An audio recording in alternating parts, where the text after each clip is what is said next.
Hello साथियों, कैसे हो आप सभी। उम्मीद है आप सभी अच्छे होंगे। मैं हरविंद्र एक बार फिर से आप सभी साथियों का अपने परिवार हर क्लासेस 24 में आपका स्वागत करता हूं। आज बात करेंगे जितने भी अभ्यर्थी जो यूपी होमगार्ड एग्जाम की तैयारी कर रहे हैं उनके लिए लगातार अपनी जो स्पेशल क्लास चलाई जा रही है उसी में ये आपकी यानी स्पेशल क्लास है। तो आप लगातार रोजाना शाम 5 बजे अपनी ये स्पेशल क्लास अपने यूट्यूब चैनल पर रोजाना देख सकते हैं। तो आप समय यानी एक टाइम फिक्स कर लें कि आपको शाम के 5 बजे रोजाना अपने इसे यानी यूट्यूब चैनल पर अपनी ये क्लास रोजाना देखनी होगी। जितने भी विद्यार्थी जो यूपी होमगार्ड एग्जाम की तैयारी कर रहे हैं उन्हें बता दें कि ये आपकी रोजाना स्पेशल क्लास शाम को 5 बजे अपलोड कर दी जाती है। तो आप रोजाना जरूर देखें। सबसे पहला जो प्रश्न है आपका, सबसे पहला प्रश्न है आपका, उत्तर वैदिक काल के दौरान, किसके दौरान, उत्तर वैदिक काल के दौरान निम्नलिखित में से किस पशु को दलदली भूमि की यानी जुताई जुताई हेतु विशेष रूप से उपयोगी बताया गया था। ऑप्शन ए गाय, ऑप्शन बी हाथी, ऑप्शन सी भैंस, ऑप्शन डी घोड़ा। इस प्रश्न का उत्तर बताएं। इस प्रश्न का उत्तर क्या होगा? इस प्रश्न का उत्तर कमेंट बॉक्स में लिखिए। इस प्रश्न का उत्तर क्या होगा? तो इस प्रश्न का जो उत्तर सही होगा वो आपका सी होगा। ऑप्शन आपका क्या, यानी ऑप्शन आपका सी भैंस। किसे, यानी भैंस को दलदली भूमि में जुताई करने हेतु सबसे उपयोगी बताया गया था। आपको बता दें कि जो यानी जैसे विशेष रूप से किसे बताया गया था, तो भैंस को बताया गया था।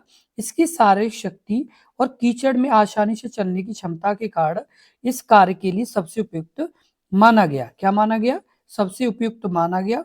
जबकि गाय, घोड़ा और हाथी का उपयोग अन्य कार्यों के लिए होना था। किसका? भैंस का। भैंस का शारीरिक शारीरिक शक्ति होने के कारण इसमें प्रयोग किया गया। किसमें? जैसे कीचड़ में और दलदली भूमि में यानी जुताई करने के लिए। और ये जैसे गाय और जैसे घोड़ा और हाथी, इनका प्रयोग अन्य चीजों में किया गया। इसलिए यानी किसका प्रयोग किया गया? तो भैंस का प्रयोग किया गया, क्योंकि शारीरिक शक्ति यानी सही होने के कारण। अगला प्रश्न है प्रश्न नंबर 2। वैदिक काल में सामाजिक जीवन कितने आश्रमों में बताया यानी विभाजित था? ऑप्शन आपका ए यानी 6, ऑप्शन आपका यानी बी 3, ऑप्शन आपका सी 10, ऑप्शन आपका डी आपका 4। इस प्रश्न का उत्तर बताएं। इस प्रश्न का उत्तर क्या होगा? यानी इस प्रश्न का उत्तर कमेंट बॉक्स में लिखिए। इस प्रश्न का उत्तर क्या होगा? तो ऑप्शन आपका डी 4 होगा। वैदिक काल में सामाजिक जीवन कितने आश्रमों में विभाजित था? तो आपका 4 में था। कितने में था? 4 में था। आपको बता दें कि वैदिक काल में सामाजिक जीवन को 4 आश्रमों में विभाजित किया गया था। कितने में किया गया था? 4 में किया गया था, जिन्हें आश्रम व्यवस्था के नाम से जाना जाता है। किसके नाम से जाना जाता है? आश्रम व्यवस्था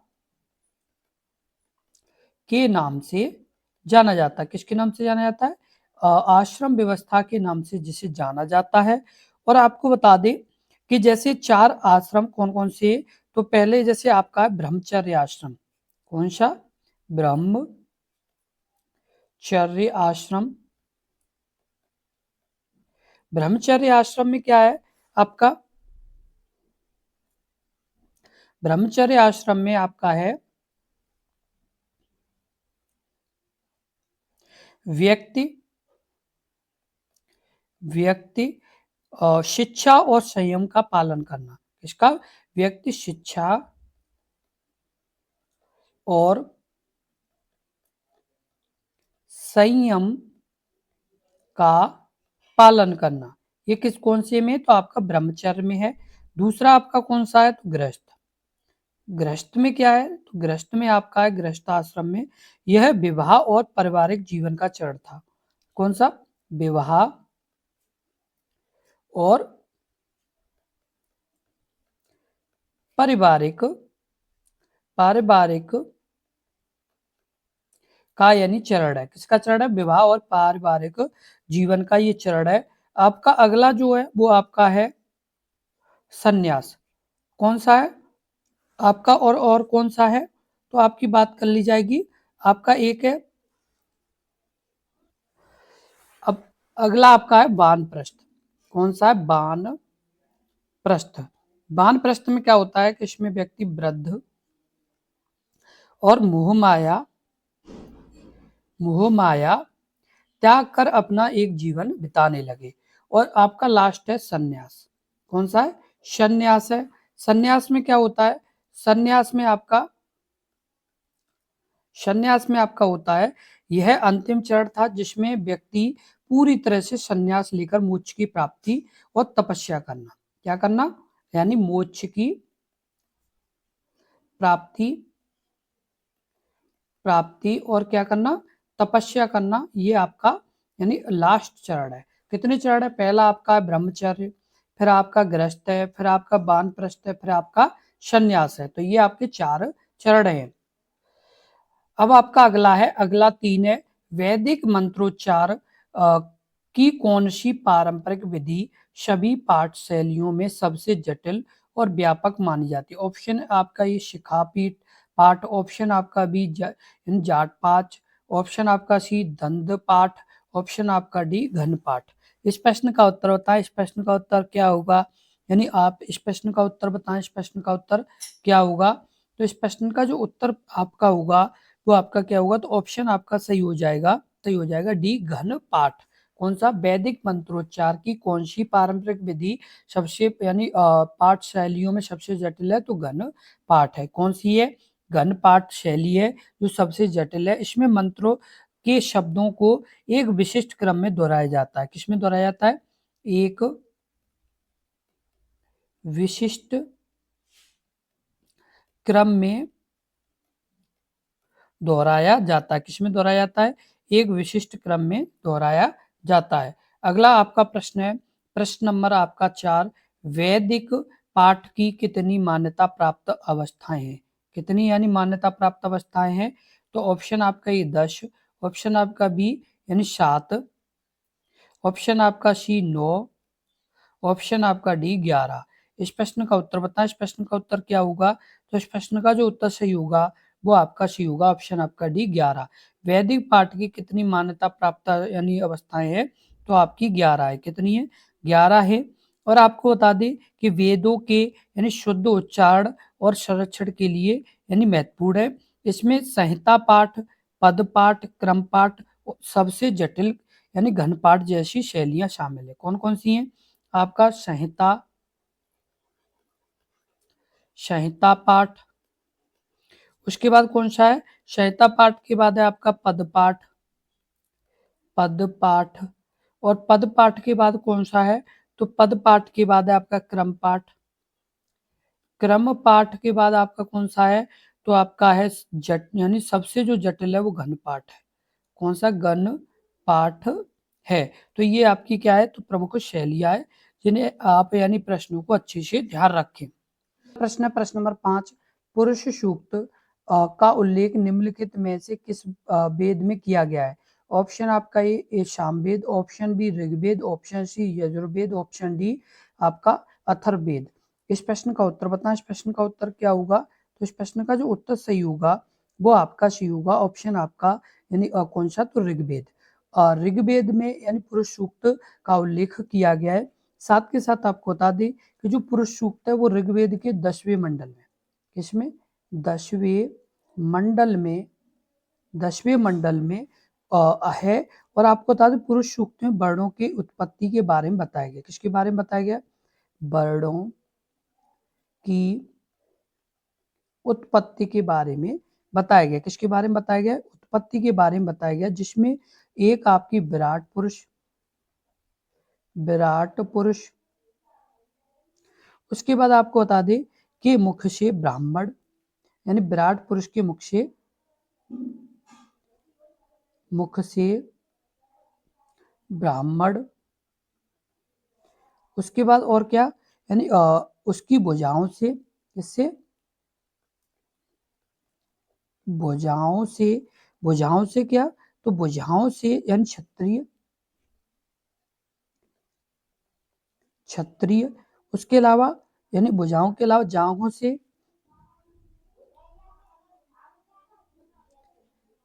से या वैश्य,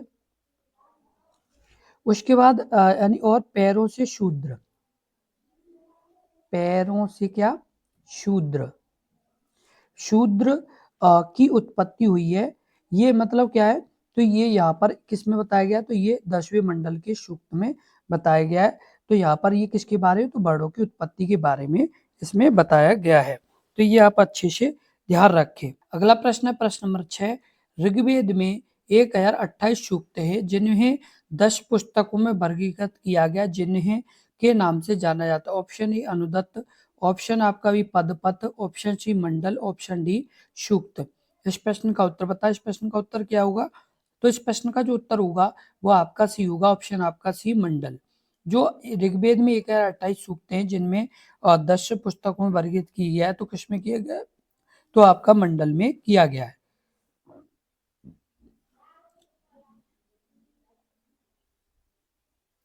और आपको बता दें, जैसे कुछ जो मंडल है वो देवताओं को समर्पित है। किसको हम समर्पित है, देवताओं को जैसे समर्पित है। कौन कौन सा, जैसे नोवा, नोवा समर्पित है। तो ये नोवा मंडल सोम को है, इसको है, सोम को समर्पित है। उसके बाद आपको बता दे, और तीसरा मंडल गायत्री मंत्र है। क्या है, तीसरा में क्या है, तो आपका गायत्री है, गायत्री यानी मंत्र है। उसके बाद आपको बता दे, तीसरे में गायत्री मंत्र है। और उसके अलावा आपको बता दे, चतुर्थ तथा पंचम में किसे, यानी चतुर्थ और पंचम में क्या है, तो चतुर्थ और पंचम में आपका यानी अग्नि देवता समर्पित है। किसमें क्या समर्पित है, अग्नि देवता, अग्नि देवता क्या है, समर्पित है। और आपको उसके बाद बता दे, जैसे 10वें मंडल में कौन है, 10वां, तो 10वें की बात कर ली जाए तो 10वें मंडल में आपके क्या है, तो पुरुष सूक्त का वर्णन है। किसका है, पुरुष सूक्त का वर्णन है। तो ये आपकी महत्वपूर्ण जानकारी है। अगला प्रश्न है प्रश्न नंबर 7। बृहदारण्यक, मुंडक और तैत्तिरीय निम्नलिखित में से किस श्रेणी में धार्मिक ग्रंथों का उदाहरण है। ऑप्शन आपका ये महाकाव्य, ऑप्शन बी जातक कथा, ऑप्शन सी पुराण, ऑप्शन डी उपनिषद। इस प्रश्न का उत्तर बताएं। इस प्रश्न का उत्तर क्या होगा, तो इस प्रश्न का जो उत्तर सही होगा वो आपका क्या होगा, तो ऑप्शन आपका सही हो जाएगा, यानी कौन सा, डी उपनिषद। बृहदारण्यक और मुंडक और तैत्तिरीय क्या है, तो आपके यानी उपनिषद हैं। और आपको बता दें कि ये आपका काफी अच्छा प्रश्न है। इस तरह का प्रश्न आपके यानी एग्जाम में पूछा भी जाता है।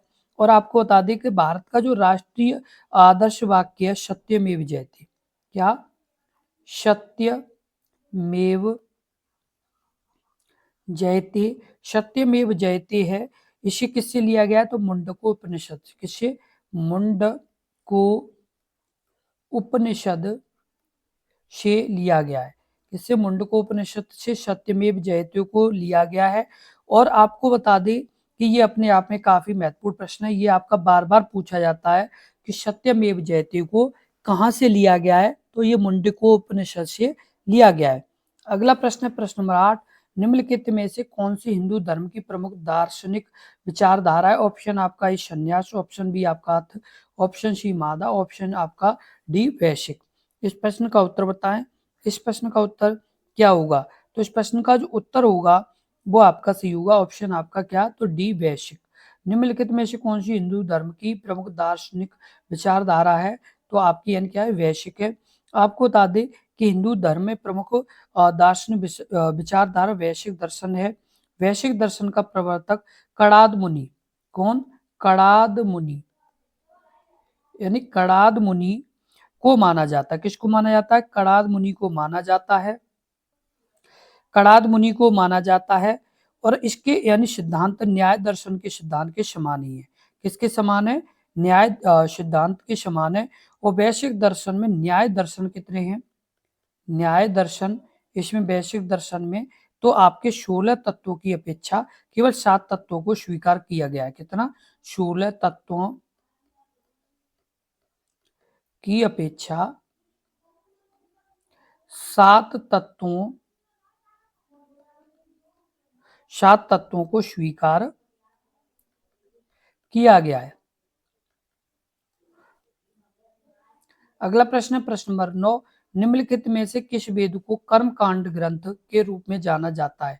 Option A Samaveda, option B Yajurveda, option D यानी आपका कौन सा, तो आपका यानी ऋग्वेद, उसके बाद आपका यानी ऑप्शन डी अथर्ववेद। इस प्रश्न का उत्तर बताना। इस प्रश्न का उत्तर क्या होगा? तो इस प्रश्न का जो उत्तर सही होगा वो आपका सही होगा कौन सा, तो ऑप्शन आपका सही होगा यानी बी यजुर्वेद। निम्नलिखित में से किस वेद को कर्मकांड ग्रंथ कहा जाता है? तो यजुर्वेद को कहा जाता है। किसको कहा जाता है? यजुर्वेद को कहा जाता है। और आपको बता दें कि जो यजुर्वेद है ये यानी इसमें क्या होता है कि जो यजुर्वेद है ये कर्मकांड का ग्रंथ है, और इसे यानी कर्मकांड के ग्रंथ के रूप में जाना जाता है, और जो कि बलिदान धर्म की स्थापना करता है। किसकी स्थापना करता है? जो कि बलिदान और धर्म की स्थापना करता है। किसकी स्थापना करता है? जो बलिदान और धर्म की स्थापना करता है। इसे यज्ञ वेद भी कहते हैं। क्या कहते हैं? इसे यानी वेद यज्ञ वेद भी कहते हैं। क्या कहते हैं? इसे यज्ञ वेद भी कहते हैं। यज्ञ वेद भी कहते हैं। अब आपका अगला प्रश्न, प्रश्न नंबर 10, यजुर्वेद की कितनी शाखाएं हैं? ऑप्शन आपका A 3, option B 2, option C 5, option D 4। इस प्रश्न का उत्तर बताएं। इस प्रश्न का उत्तर क्या होगा? यजुर्वेद की कितनी शाखाएं हैं? तो इस प्रश्न का जो उत्तर होगा वो आपका सही होगा ऑप्शन आपका बी 2। दो यानी क्या है? यजुर्वेद की शाखाएं कौन कौन सी आपकी है? तो शुक्ल यजुर्वेद, शुक्ल यजुर्वेद, और दूसरी कौन सी है? तो दूसरी आपकी है कृष्ण यजुर्वेद। कौन सी है? दूसरी आपकी है कृष्ण यजुर्वेद। और आपको बता दें कि ये अपने आप में काफी अच्छा और महत्वपूर्ण प्रश्न है, तो आप इसे जरूर ध्यान रखें। अगला प्रश्न है प्रश्न नंबर 11, निम्नलिखित में से किस वेद में संगीत से संबंधित ज्ञान संग्रहित है? ऑप्शन ए आपका Rigveda, option B Samaveda, option C Atharvaveda, option D Yajurveda. इस प्रश्न का उत्तर बताएं। इस प्रश्न का उत्तर क्या होगा? तो इस प्रश्न का जो उत्तर सही होगा वो आपका सही होगा ऑप्शन आपका कौन सा, तो ऑप्शन आपका सही होगा बी सामवेद। निम्नलिखित में से किस वेद में संगीत से संबंधित ज्ञान है? तो आपका सामवेद में है। और आपको बता दें कि जो साम का अर्थ होता है वो गान से है। किससे है? साम का अर्थ किससे है? तो गान से होता है, यानी गान से है। और सामवेद में संकलित मंत्रों को देवताओं की स्तुति के समय गाया जाता है। किसके समय गाया जाता है? देवताओं की स्तुति के समय गाया जाता है। किसी मंत्रों को इन्हें गाया जाता है। सामवेद में कुल 1875 ऋचाएं। कितनी? 1875 ऋचाएं किसमें है? तो सामवेद में यानी है। कितनी है? तो 1875 ऋचाएं हैं। और इनमें यानी आपको बता दे जैसे 75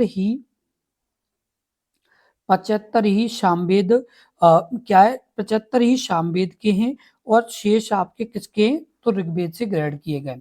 75 आपके किसके हैं? तो सामवेद के हैं। और 1800 किसके लिए गए? तो ये आपके ऋग्वेद के, यानी इसमें क्या किए गए? तो ग्रहण किए गए हैं। अगला प्रश्न है प्रश्न नंबर 12, भारत की वैदिक काल अवधि कब तक चली?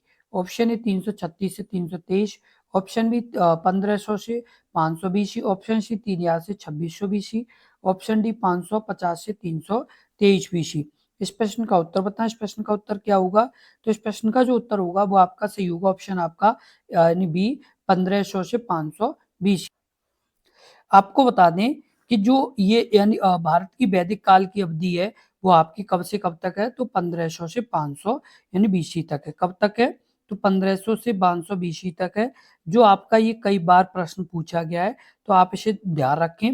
और इस काल को हम वैदिक काल के नाम से जानते हैं। किसके नाम से जानते हैं? तो वैदिक काल के नाम से इसे जानते हैं।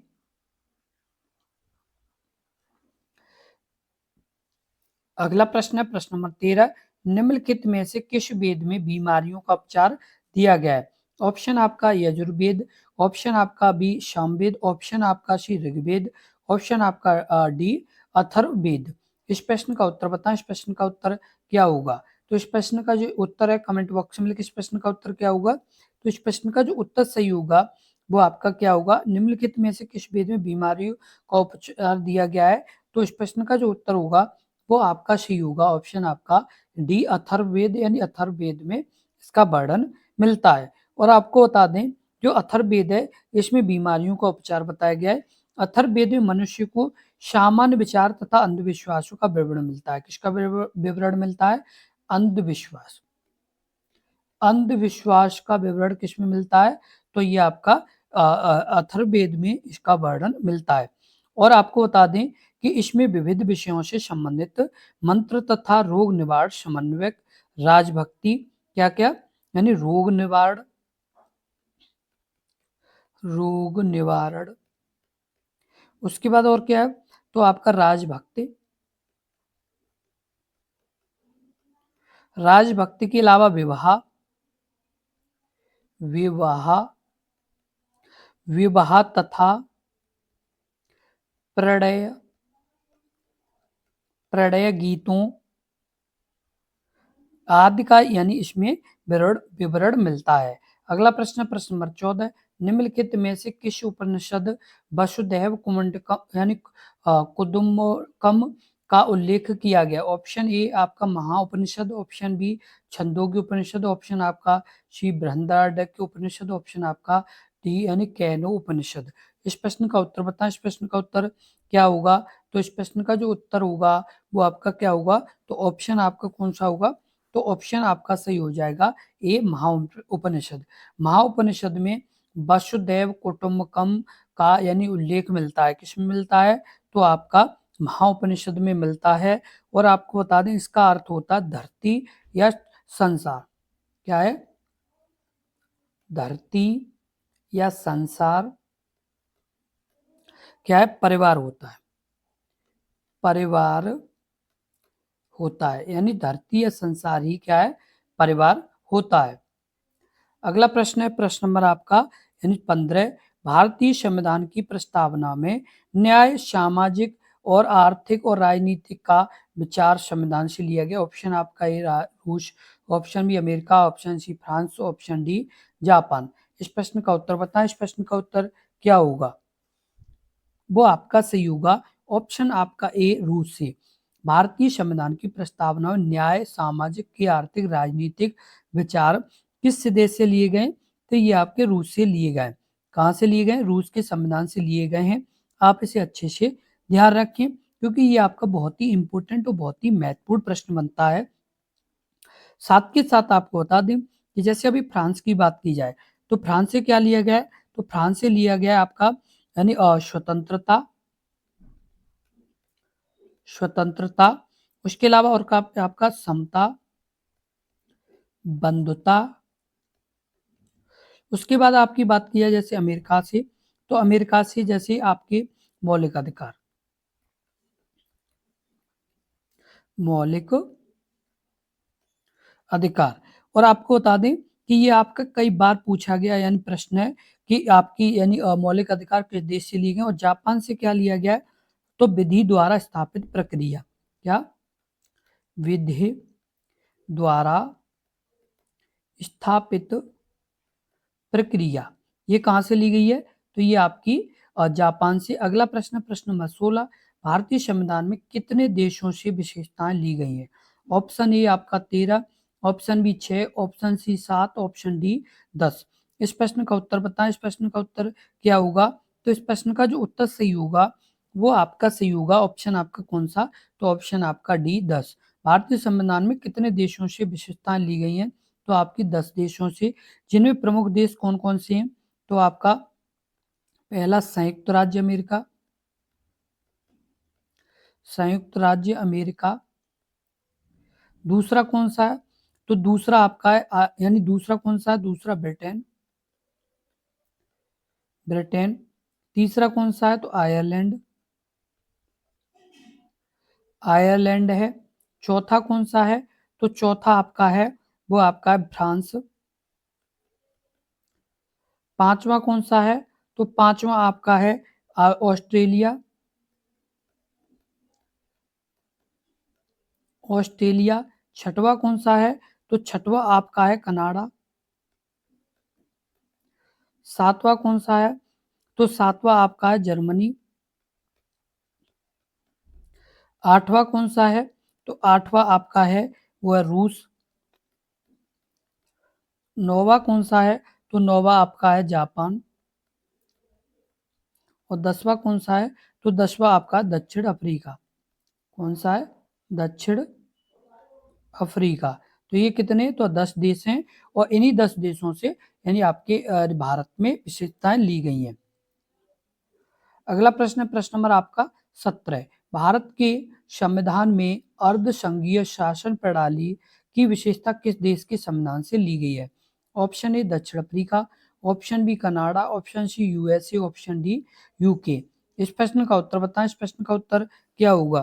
तो इस प्रश्न का जो उत्तर सही होगा वो आपका क्या होगा? तो इस प्रश्न का जो उत्तर सही होगा वो आपका सही होगा ऑप्शन आपका कौन सा? तो कनाडा। भारत के संविधान में अर्ध संघीय शासन प्रणाली की विशेषता किस देश से ली गई है? तो आपकी कनाडा से ली गई है। कहां से ली गई है? कनाडा से आपकी ली गई है।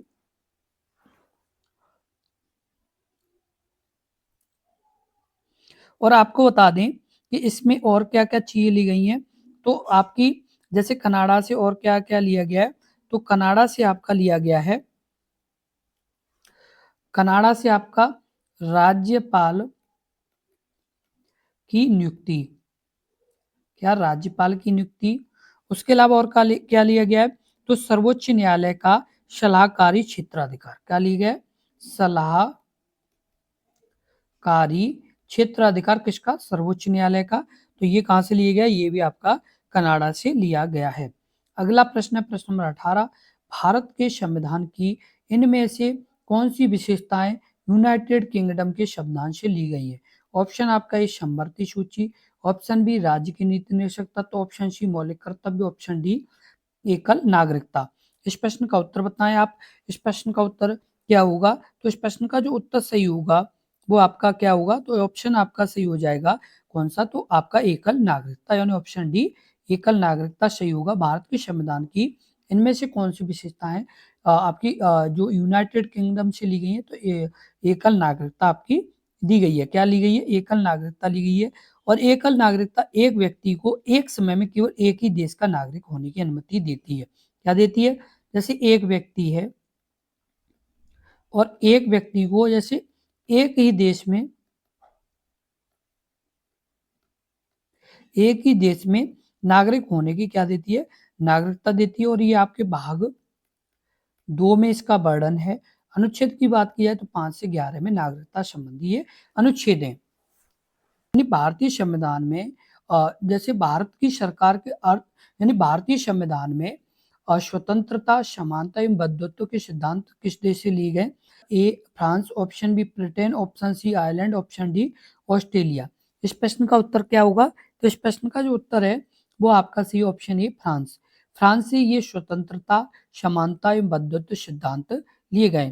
किस देश से? फ्रांस से ये लिए गए। और ये आपको बता दें कि ये यानी इन शब्दों का प्रयोग सर्वप्रथम सर्वप्रथम फ्रांस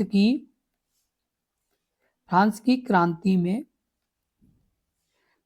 में प्रयोग किया गया था। इन शब्दों का प्रयोग सर्वप्रथम फ्रांस की क्रांति में इसका प्रयोग किया गया था। साथ के साथ जितने भी अभ्यर्थी जो मतलब जैसे इस वीडियो को प्रॉपर अच्छे तरीके से देख रहे हैं उन्हें बता दें कि आप जैसे आपको ये प्रश्न है, इन प्रश्नों के जैसे उत्तर आपको आ रहे हैं तो आप इन प्रश्नों के उत्तर अच्छे से मतलब आप कमेंट में कर दिया करें, लिख दिया करें। और यदि आपको इन प्रश्नों के जैसे उत्तर जिसके नहीं आ रहा है वो आप अपनी नोटबुक में लिख लिया करें विद यानी डिटेल। जिससे क्या होगा कि आप बाद में भी अच्छे से रिवीजन कर पाएंगे। इसलिए आप जरूर लिखा करें। जिससे क्या है कि आपको आगे कभी जैसे जब भी लगे कि हाँ मुझे थोड़ा रिवीजन करना है तो आप आसानी से रिवीजन कर पाएंगे। इसलिए आप यानी जरूर इस चीज का ध्यान रखें और आप यानी अपनी तैयारी को बहुत ही ऐसी मेहनत करते रहें कि आप यानी ज़रूर इस चीज़ को सफलता में बदल पाएँगे और ये जब ही संभव हो पाएगा जब आप मतलब अच्छे से ऐसी मेहनत करेंगे। क्योंकि जब मेहनत हम करते हैं, तो मेहनत हमेशा सफल होती है। आप इस चीज़ का ध्यान रखें कि आपकी ये जो मेहनत है, ये कभी व्यर्थ नहीं जाएगी। चाहे इतना हो सकता है कि समय आपका लग सकता है, लेकिन आपका यानी ये आपकी जो मेहनत है, ये आपकी व्यर्थ नहीं जाएगी। हर मेहनत का फल यानी मिलता है, बस धैर्य रखना ज़रूरी है। क्या है यानी जो आप मेहनत कर रहे हैं, जो आप यानी ये प्रयास कर रहे हैं, इस प्रयास का फल आपको ज़रूर मिलेगा। बस इतना हो सकता है कि आपको यानी समय लग सकता है। आप इस बात का ध्यान रखें कि हर मेहनत का किसका हर मेहनत का क्या मिलता है? फल मिलता है।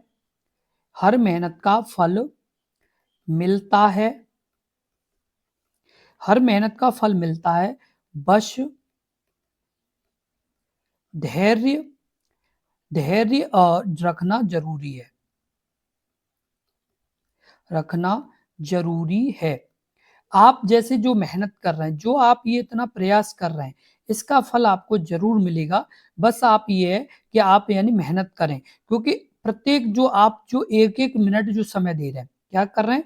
आप यदि 1 मिनट भी समय दे रहे हैं, तो इस 1 मिनट का भी आपको महत्व मिलेगा। इस 1 मिनट का भी आपको क्या होगा? यानी महत्व मिलेगा, इस बात का आप ध्यान रखें, क्योंकि मेहनत कभी व्यर्थ नहीं जाती। इस बात का आप ध्यान रखें, क्योंकि मेहनत ऐसी चीज़ है कि आपकी कभी व्यर्थ नहीं जाएगी।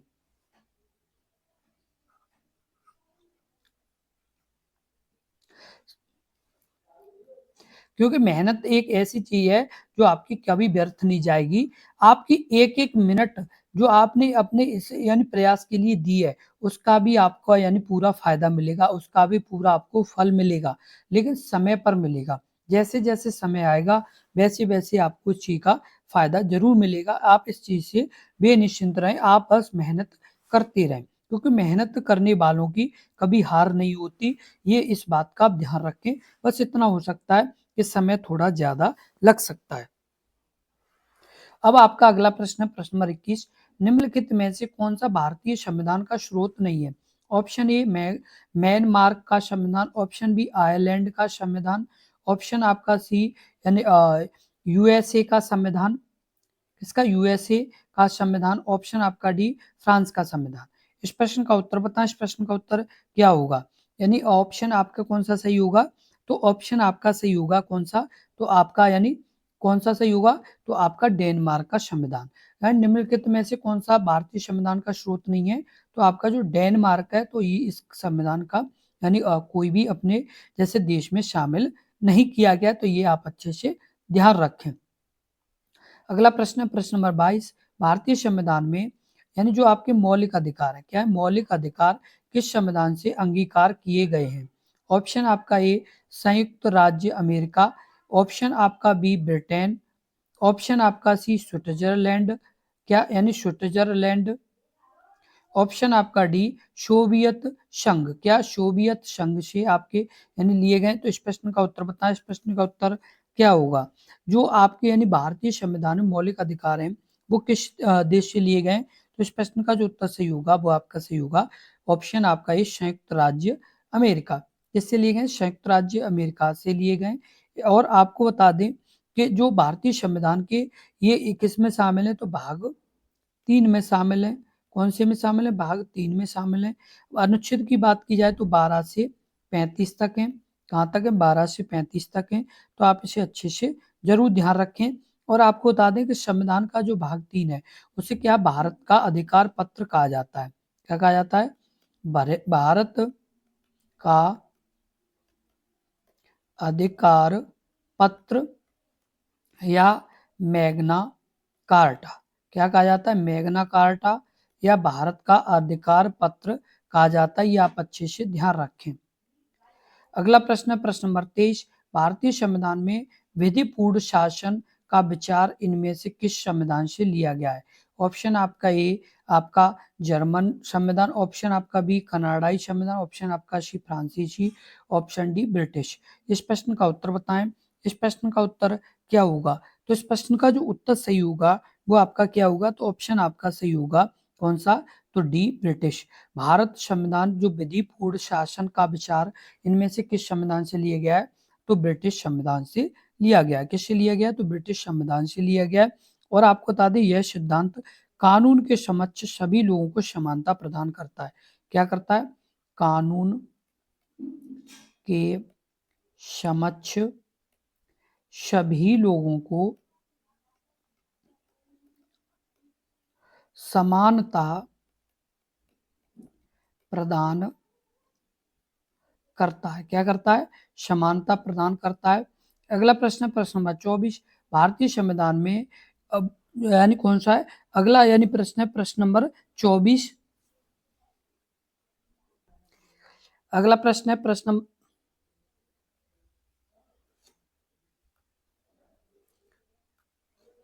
अगला प्रश्न है प्रश्न नंबर 24, भारतीय संविधान में मजबूत केंद्र के साथ संघ का अवधारणा से लिया गया। Option A Great Britain, option B USA, option C Ireland, option D Canada. इस प्रश्न का उत्तर बताएं। इस प्रश्न का उत्तर क्या होगा? तो इस प्रश्न का जो उत्तर सही होगा वो आपका सी होगा। कौन सा? तो ऑप्शन आपका सही होगा कनाडा। कौन सा होगा? कनाडा। जो मतलब भारतीय संविधान मजबूत केंद्र कहाँ से लिया गया है? तो आपका कनाडा से लिया गया है। कहाँ से लिया गया है? कनाडा से लिया गया है। तो आप इसे अच्छे से जरूर ध्यान रखें। अगला प्रश्न है प्रश्न नंबर 25, भारतीय संविधान में फर्स्ट पास्ट द पोस्ट सर्वाधिकतम प्राप्त व्यक्ति की यानी विजय का प्रावधान किस देश के संविधान से लिया गया है?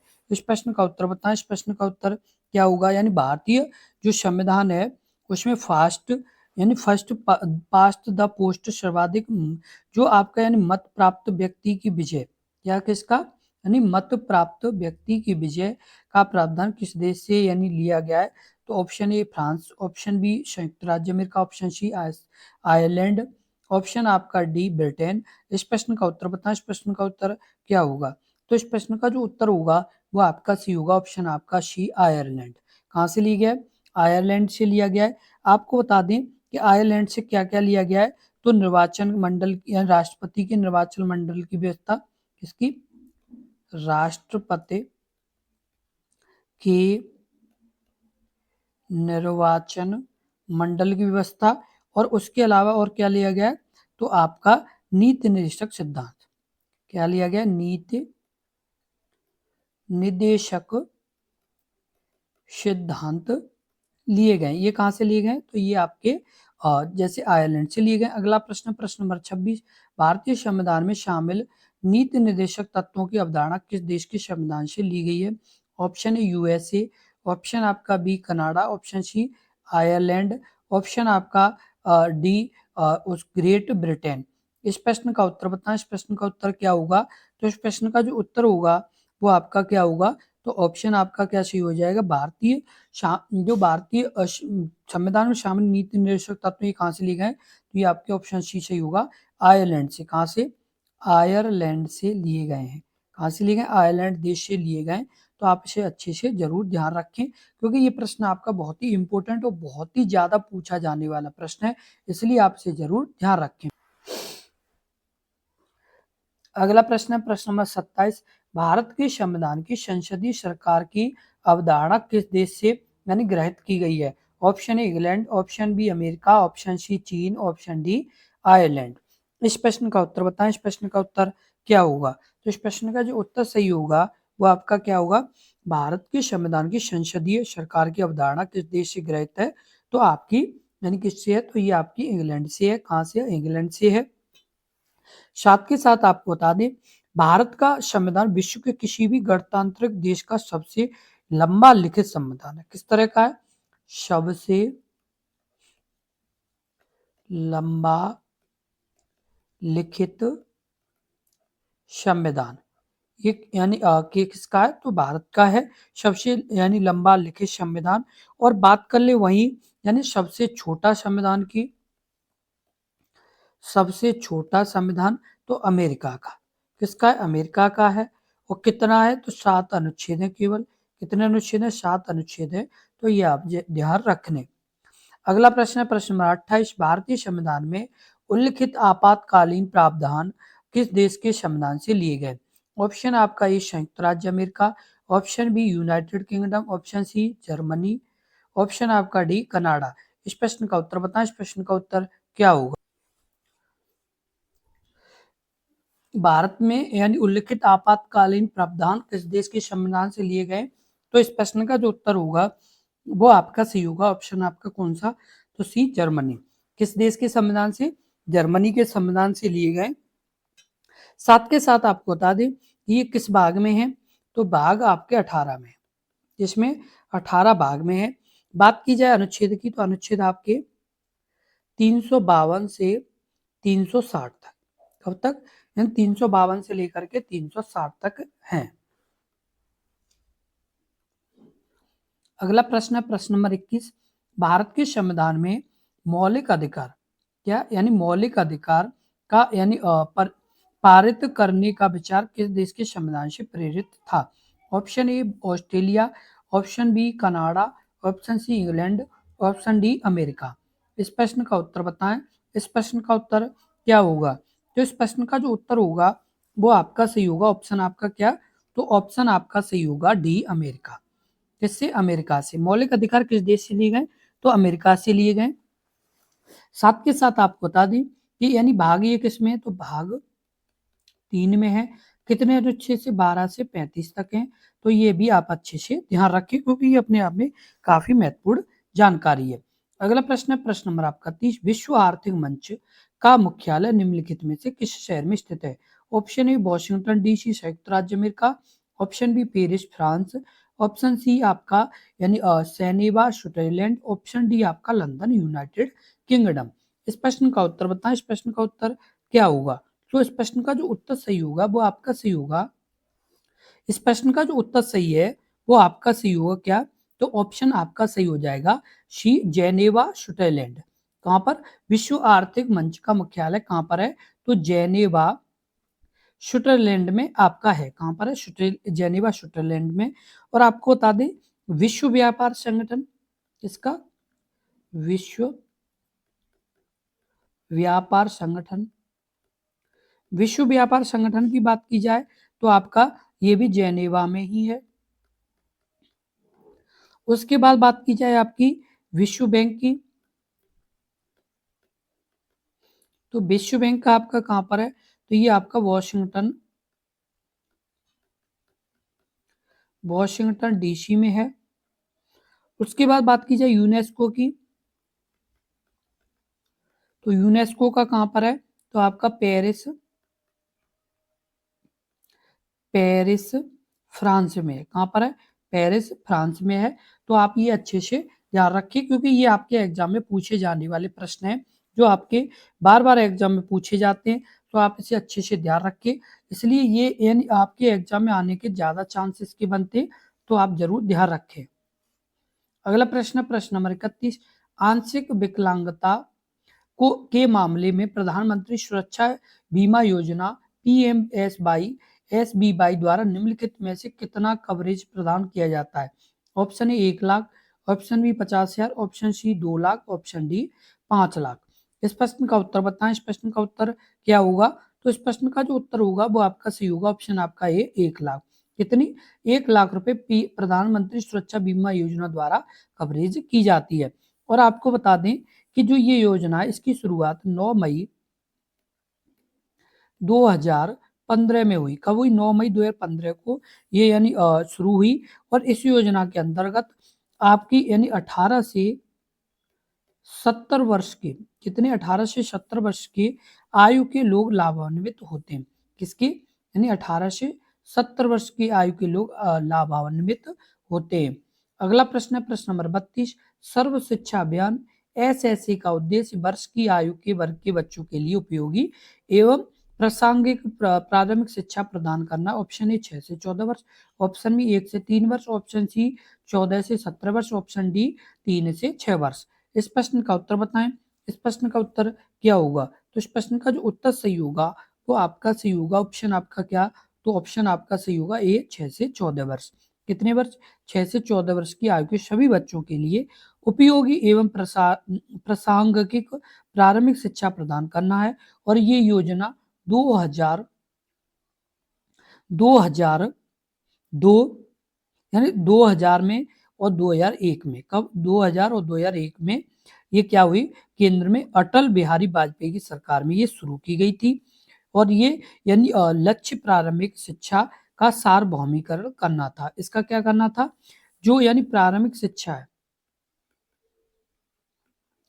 प्रारंभिक शिक्षा का सार्वभौमिकरण,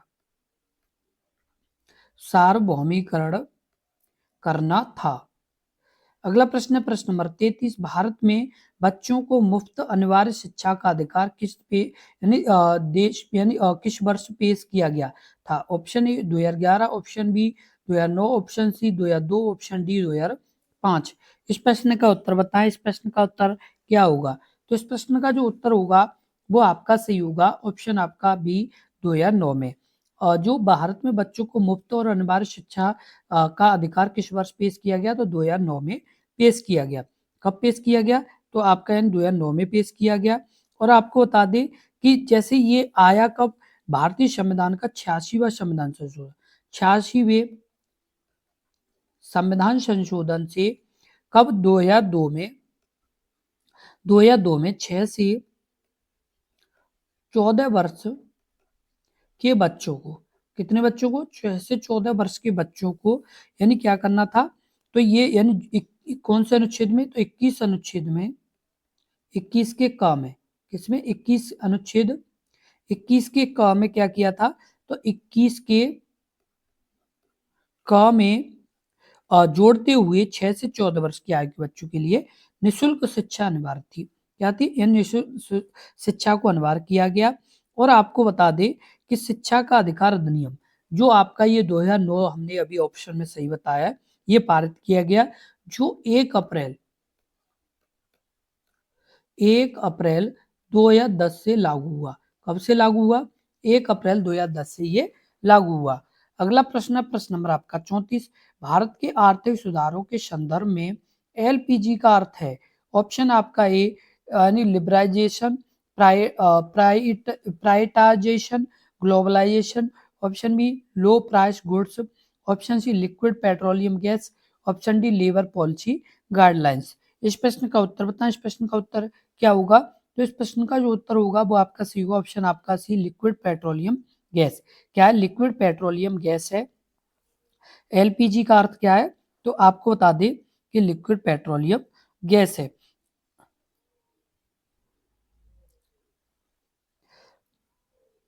इस प्रश्न का जो उत्तर होगा वो आपका सी होगा, ऑप्शन आपका ए यानी लिबरलाइजेशन, प्राइवेटाइजेशन और ग्लोबलाइजेशन इसका यानी अर्थ है।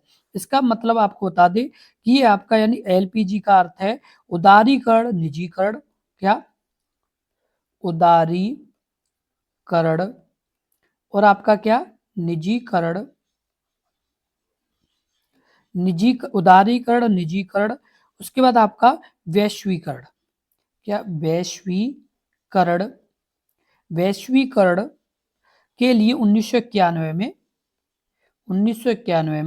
इसे क्या किया गया? शुरू किया गया। इसे आप अच्छे से ध्यान रखें क्योंकि ये आपके एग्जाम में पूछे जाने वाला प्रश्न है, तो आप जरूर इसे ध्यान रखें। अगला प्रश्न है प्रश्न नंबर 35। भारत में जब भौगोलिक क्षेत्र कितने, यानी भारत में भौगोलिक क्षेत्र कितने? इस प्रश्न का उत्तर बताएं। तो इस प्रश्न का उत्तर क्या होगा? यानी भारत में जैव भौगोलिक क्षेत्र कितने? Option A 2, option B 6, option C 4, option D 10। इस प्रश्न का उत्तर बताएं। इस प्रश्न का उत्तर क्या होगा? तो इस प्रश्न का जो उत्तर होगा वो आपका सही होगा। कितना है? तो आपके सही होगा, ऑप्शन आपका डी 10 है। कितने? 10 भौगोलिक क्षेत्र। तो आप जरूर इसे ध्यान रखें क्योंकि ये अपने आप में काफी महत्वपूर्ण और इम्पोर्टेंट प्रश्न है, तो आप इसे जरूर ध्यान रखें। अगला आपका प्रश्न है प्रश्न नंबर आपका 36। निम्नलिखित में से कौन सी नदी राष्ट्रीय जलमार्ग 5 का भाग है? Option A Krishna, option B Damodar, option C Brahmani, option D Godavari. इस प्रश्न का उत्तर बताएं। इस प्रश्न का उत्तर क्या होगा? तो इस प्रश्न का जो उत्तर सही होगा वो आपका क्या होगा? ऑप्शन आपका कौन सा? तो सी ब्राह्मणी। ब्राह्मणी नदी यानी राष्ट्रीय जलमार्ग 5 यानी NW5 का यानी एक भाग है। और आपको बता दें कि जैसे कि आपका यानी जैसे जलमार्ग संज्ञा आपकी पूछी जाती है, तो आपका जैसे राष्ट्रीय जलमार्ग कौन सा, तो आपका यानी पहला, पहले की बात की जाए ये कहाँ से कहाँ तक है, तो ये आपका है कहाँ किस पर, तो गंगा पर। और ये है कहाँ से कहाँ तक, तो ये आपका प्रयागराज से, प्रयागराज टू हल्दिया, कहाँ तक है, हल्दिया, कितने किलोमीटर है, तो 1620 किलोमीटर, कितना 1620 किलोमीटर। दूसरे नंबर पर आपका कौन सा है, तो ये ब्रह्मपुत्र पे, ब्रह्मपुत्र है कहाँ से कहाँ तक, तो सादिया से धुबरी, सादिया से धुबरी। और ये है कितने किलोमीटर का, तो ये 891 किलोमीटर।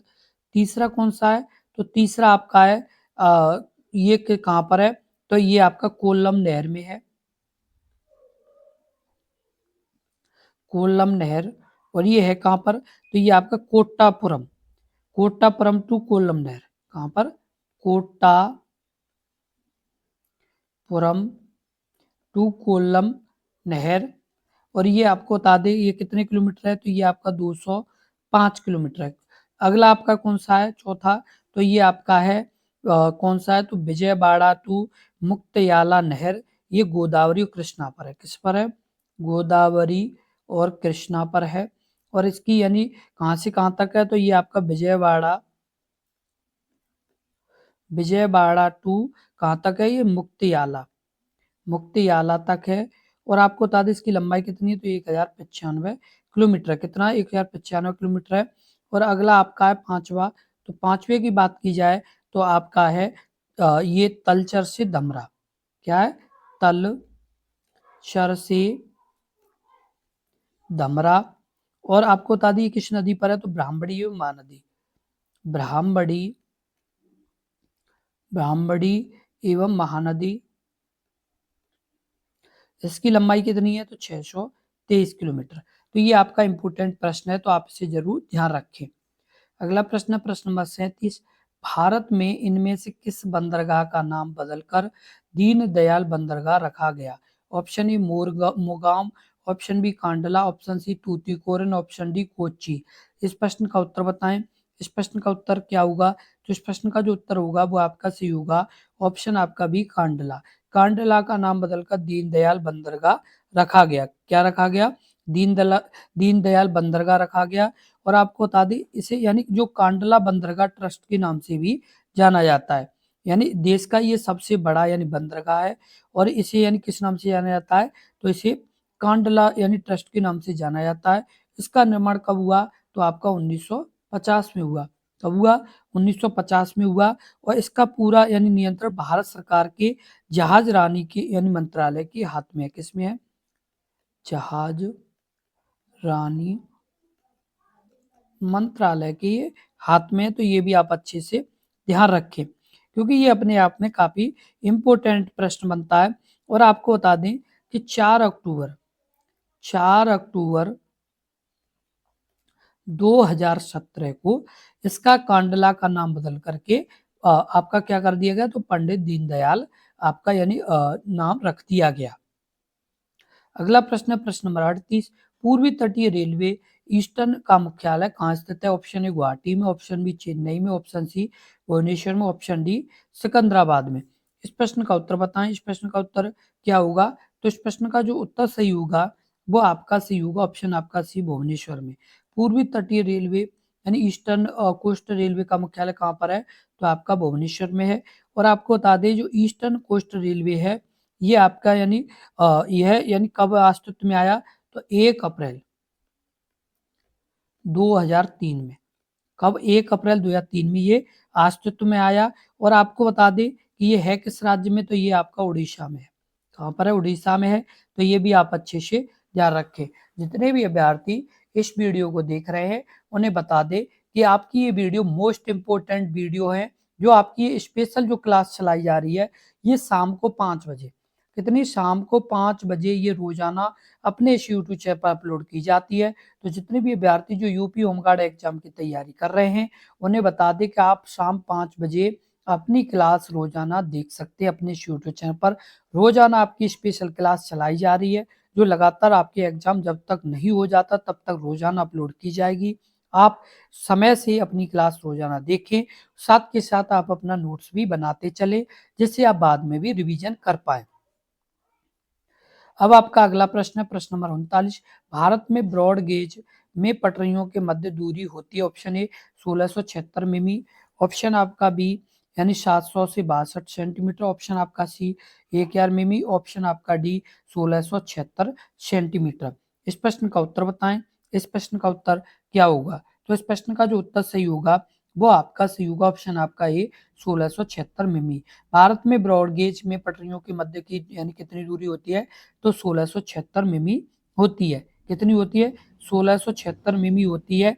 तो आप इसे अच्छे से ध्यान रखें और साथ के साथ आपको बता दें कि जैसे रेल यानी जो गेज किसी रेलवे लाइन के दो समांतर भार वहन पटरियों के शीर्ष पक्षों के बीच ये दूरी होती है।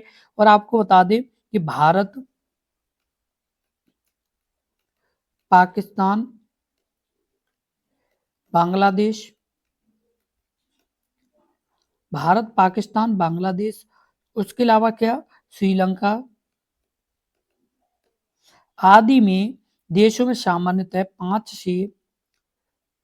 से 6 इंच 5 से 6 इंच यानी 1676 मिमी यानी मिलीमीटर ब्रॉड गेज पटरियों का प्रयोग किया जाता है। अगला प्रश्न है प्रश्न नंबर आपका 40। भारत में सीमा सड़क संगठन यानी बॉर्डर रोड ऑर्गेनाइजेशन की स्थापना कब की गई थी? ऑप्शन ए मई 1962, ऑप्शन बी मई 1960, ऑप्शन सी सितंबर 1962, ऑप्शन डी सितंबर 1960। इस प्रश्न का उत्तर बताएं। इस प्रश्न का उत्तर क्या होगा? तो इस प्रश्न का जो उत्तर सही होगा वो आपका सही होगा कौन सा? तो ऑप्शन आपका सही होगा ए 1962 में। भारत में सीमा सड़क सुरक्षा संगठन की स्थापना कब की गई? तो मई 1962 में की गई। कब की गई? तो मई 1900 यानी कब की गई? तो आपकी यानी ऑप्शन आपका सही हो जाएगा कौन सा? तो ऑप्शन आपका सही होगा बी मई 1960 में। कब की गई? मई 1960 में की गई। तो आप इसे अच्छे से ध्यान रखिए कब की गई? तो ये आपका मई 1960 में। और आपको बता दें कि ये जो आपकी की गई तो ये किस डेट को? 7 मई 1960 को। कब? 60 यानी 7 मई 1960 को की गई। और इसका जो मुख्यालय ये आपका कहाँ पर है? तो नई दिल्ली में है। कहाँ पर है? नई दिल्ली में है। किसका मुख्यालय? तो ये आपका जो आपका ये जो रोड और बॉर्डर ऑफ ऑर्गेनाइजेशन जो आपका है इसका मुख्यालय कहाँ पर है? तो आपका नई दिल्ली में है। और आपको बता दें कि ये यानी रक्षा मंत्रालय के अंतर्गत आपका आता है। किसके? यानी रक्षा मंत्रालय के अंतर्गत ये आता है। जितने भी अभ्यर्थी जो इस वीडियो को देख रहे हैं उन्हें बता दें कि ये वीडियो आपके लिए मोस्ट इंपोर्टेंट वीडियो है। किस तरह की वीडियो है? मोस्ट इंपोर्टेंट वीडियो है। ये आपके एग्जाम में बहुत ही अच्छे प्रश्न जो आपके आते हैं वो सभी प्रश्न आपके इस वीडियो में। साथ के साथ आपको बता दें कि ये आपके 100 नंबर की जीके आएगी जिसमें आपके यानी इसी तरह के प्रश्न होंगे। आपको बता दें कि ये जो आपकी क्लास है ये रोजाना शाम 5 बजे आपके लिए स्पेशल चलाई जा रही है।